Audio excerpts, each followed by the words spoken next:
the war because southern France was collaborating with the Germans.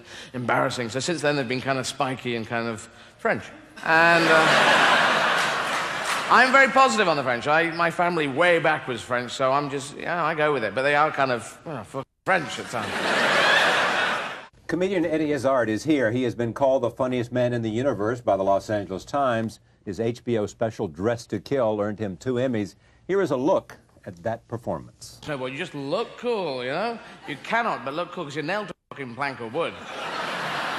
As long as you're vertical, you're going, hey, and you look at skiing, it can be kind of... There's a lot of that stuff, but this is just... And there's only 2 positions in snowboarding. One is looking cool, the second is dead. Eddie also received a Tony nomination last year for his role in A Day in the Death of Joe Egg. His latest comedy tour is called Sexy. I am pleased to welcome him to this table for the first time. Congratulations. Thank you. On this is obviously a DVD. This is the second one, not that one. Not that one. This is the new one, right? Yeah. And there is the front of it. Yeah. I think. You just flip it vertically. Flip it over. No, not that way. Got to flip it vertically. That's it. There you go. So it can wreck. But no, I think if you go in shops, you won't see that one up front because they think that's too risque. I think it's pushing the edge of. Okay. Now, that's not risque? Well, no, but this is interesting. But as a psychological thing, the stackers, maybe they just got it racked that way and they can't be bothered. They put it like this. Yeah, they put it like that. And I'm just thinking, is that political statement? Is that we haven't quite reached the third millennium? Now, or American? Is there puritanical? No, it's not American because they did it in Britain as well. Oh. But is there a difference in the audiences in America? I mean, do they know you less and therefore, no? No, I think you're as cool as we can be cool, and you could probably be as uncool as we can be cool. This is the complete spread. It's the way I've noticed it. Are you more comfortable here than you were there, or vice versa? No, no difference. And I've played Iceland, and I've played Paris, and Sydney. Paris, is that any different? In French. Yes. Because the French You gigs did it on in there. French? Yeah. Tout le spectacle en français, and I can do that. And it's not very good French. It's on that DVD. It's not great French, but they swung with it. They're cool with it. People say they have a visual sense of humour. In Britain, they say they have a visual sense of humour. The Germans have no sense of humour, and they say all of America has no sense of irony, which I have They all say that. We have no sense of irony. And that is not true. It's only Middle America has no sense of irony. Is mine, and that's not geographical. That's the mental state. You could live downtown Manhattan. But I also, everybody that is. When you say only in Middle America, but half of the people on the coast, both coasts, whether it's Los Angeles, New York, San Francisco, or Boston, or Miami, they all come from somewhere else.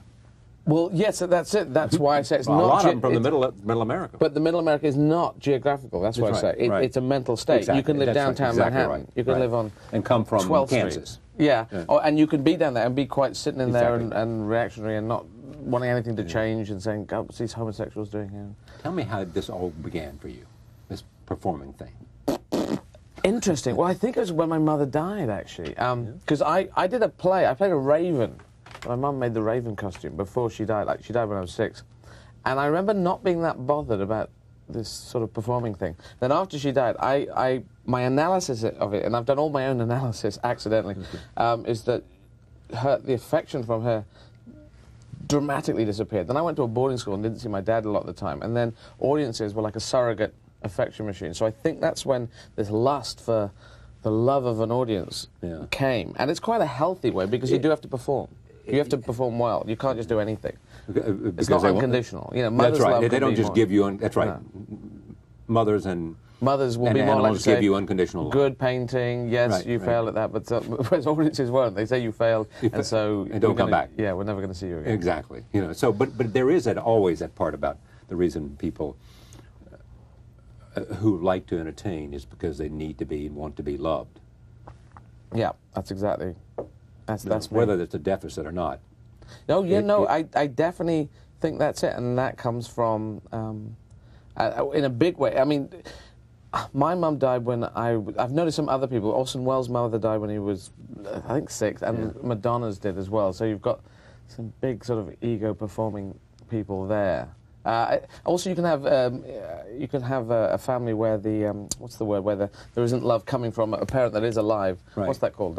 When you have a screwed-up family, Dysfunctional. Dysfunctional. All right. Take a look at this. I just want to give I'm fascinated by the idea of how I introduce you to an audience that they don't know you and how we get at some of these things. Here is a clip from you talking about President Kennedy's famous Ich bin ein Berliner statement in Dress to Kill. 70% how you look, 20% how you sound. Only 10% is what you say. He said, I am a donut. They went wild. You know, because Ich bin Berliner is I am a Berliner, but Ich bin ein Berliner that's the name of a donut they have there. And it's like going to Frankfurt. I am a Frankfurter. Yeah, we've heard about that one, Jackie. I said while we were watching this, it's straight stand-up. Yeah, I just get up and talk rubbish, talk bollocks, as I say, English thing for bull. And I talk for, you know, an hour and a half, 2 hours. It's quite surreal. It's I watch a lot of telly. I don't read a lot of books, but I know a lot of facts, which I sort of weave in between. I do a lot of stuff on history-based things, and I talk about the Romans and you do that because it interests you, because it's a quick, easy reference point? Yes, because it interests me, because no one else is talking about it. Well, not a lot of other people are talking about it. Lenny Bruce used to do bits of history as well. But he had stuff where Moses and Jesus came back, and they're in the back of the St. Pat's Cathedral, you know, and stuff like that. But it isn't heavily used, and I suddenly thought, I should go in there, because I love this subject anyway, because I think the future's written in the past. And so I go in there, and I chuck it out, and it just mixes all over the place. It's generally surreal, and it's generally rubbish. It's not that, I don't think it's that clever. It's quite fast. How did you get to the transvestite stuff? Well, I realized I was transvestite when I was 4, and I just... You realized it? Yeah, and I thought I'd tell everyone when I was 21. Yeah. And then I did, and then I didn't want to do comedy that was considered drag, and because I'm a straight transvestite, not a gay transvestite, which I feel drag is more centered around. So I just started doing, I'd done sketch comedy like Monty Python. That didn't get me anywhere. I did street performing like people doing and Washington Square Park, and for 4 years, and then I got into stand-up, realizing I had to learn stand-up. It became the buzzy comedy of Britain, the nighttime comedy. And when that started taking off, I thought, right, I've already told everyone, all my friends, that I'm a transvestite. I'll better tell the press. So I told the Observer in London and a journalist there. Did they make a big deal about it? No, they approached it as I thought the Observer would. The journalist I knew, and she wrote it down, and then it was out, and then other journalists would talk about it, and when they were reviewing and saying, and I started talking about it, but not wearing any makeup or anything. And they said, well, he says he's a transvestite. Is this some sort of bizarre joke? Yeah. And I thought, well, I better get the freedom to be able to wear what I want. So I started thinking, I'll wear makeup on stage, sometimes and then sometimes not. And then they said, all right, he is a transvestite, but he looks a mess, looks like a small elephant. Well, I felt I looked like a small elephant in heels. And so I sort of, because I look very blokey, so it doesn't really... You look blokey, that's right. It doesn't really whatever blokey is. Yeah, very guy-like, yeah, you know, right. and I am very much a boy racer. I'm an action transvestite. Now, what does that mean? Well, it means that you must have heard of people who were in the forces, in the military, or ex-policemen suddenly changes sex. You've heard those stories. Well, Renee Richardson, the tennis player, went from being a man to a woman. Right, and it's because you normally assume that people who are men who are quite girly change their sex, but in fact there's men who are quite boy-like, and no one ever thought they were transvestites or transsexuals or wanted to be transsexuals, because it's the same thing. Tell me what the difference is. I mean, what's the classic definition of transvestite? For me, everyone has different definitions, but for me, transvestite is, I mean, so all the words are stupid, because I'm not crossing anyone's boundary. Exactly. I refuse anyone. I'm a vesta, I just wear clothes. Right. But for ease of notification, transvestite, transsexual is just someone who's had more, has started having an operation and taking hormones and has gone further down the line. Right. And there should be gay, bisexual, and lesbian, transvestites and transsexuals of both sexes. So there's 12 groupings as far as I've worked. Because you've always made a point about saying, in terms of research, I've always read about I'm not gay. I happen to be a male straight lesbian. Well, I say I'm a male lesbian because so everyone said, oh, you're refuting your gayness, and I'm saying, well, no, I'd love to be gay. It'd be an honour to be gay. It'd be fine. Bisexual would be logical. I could wear all the clothes and shag everyone in the world.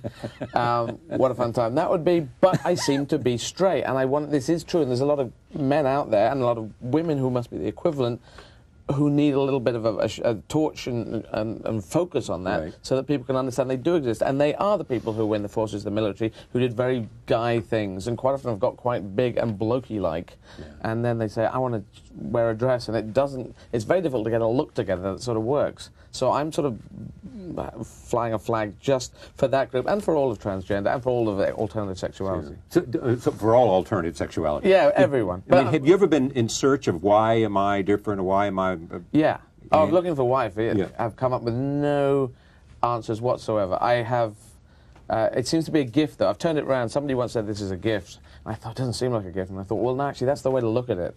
So it is a gift in a way that people do know. I mean, some people attack me in the streets, and I've had fights, and I've had hassle just in L.A. from a load of teenagers who wanted to fight, obviously, and spat at me and stuff. So I'm just used to getting that. But there's a lot of people. I mean, quite often I have people asking for autographs and people insulting me at the same. Well, I've had that about 2 or 3 times. It's very weird. You're right there while someone's giving you this and someone's doing that, and that's quite sort of an honour thing going on there, and a huge negative despising thing going on right at the same time. How does it affect your performance? In other words, without the recognition, the announcement, and all of that, would you be doing different stand-up, or would it be the same? No, exactly the same. I've always said I could wear an elephant suit. It's just a sense of who you are.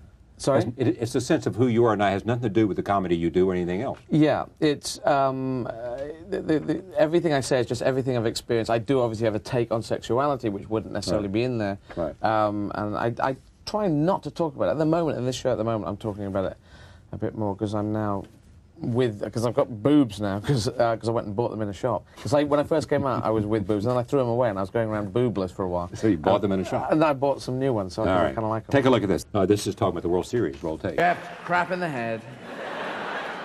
And obviously not the same guy's been playing at all these places. There must be young people coming in, music students. You're going to... Yeah, I'll come soon. All right. No. Well, I hear what you're saying, but what about no, it's just no. What's interesting about this, according to what I read, is that you rather act. You would rather be, rather than doing stand-up. I'd rather do both. Okay. But if there came to a choice, I'd rather do Acting. films. Films. I love Not films. on stage. In other words, basically the choice is, would you rather be on stage or would you rather be in the movies? Or acting on film? If in the end, because there's 3 things I'm doing there, if it's drama on a film or on stage, or talking complete surreal bollocks on, I'd rather, if I had to choose one, then I'd do film, because you can do all of them there. You could be very dramatic, you can go on great locations, you can, I mean, it's got the whole big train set that Orson Welles talked about. But meanwhile, I want to come back in 3 years and do, with Victoria Hamilton, where we did Joe Egg, and we both got Tony nominated. We want to do Macbeth in 3 years on Broadway, So I love doing that, but that is really hard, and it's a long stretch. You have to be in there for a long while, but you learn such a hell of a lot, and I had a great time here on Broadway. I didn't think I would have such a good time, but I just love film to death since I was a kid, since I was 10, since I realised you could be in them. I mean, they're just beautiful. This DVD is called Circle, as I later came to realize. I thank you for coming. Thank you very much. The national tour continues. It will end on November 8th in cities across America. Thank you for joining us. See you next time.